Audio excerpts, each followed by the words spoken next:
చింతపడిన ఎడల నీ యొక్క ఎత్తును జానెడెక్కువ చేసుకొనలేవు కదా.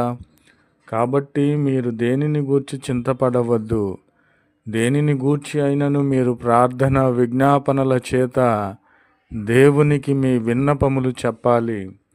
కాబట్టి ప్రతి విషయమై మన భారము తొలగిపోవాలి. మనం ధైర్యము కలిగి ఉండాలంటే మనము దేనిని గూర్చి చింతపడకూడదు, కానీ ప్రార్థన చేయాలి.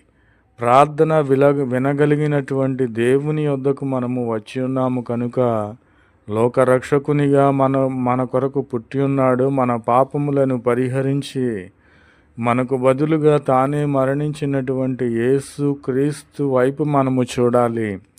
దేనిని గూర్చి మనకు చింత? నీకు చింత అక్కరలేదు. ఆ చింతను పక్కకు పారద్రోలి నీ చింత యావత్తు దేవుని మీద మోపుము.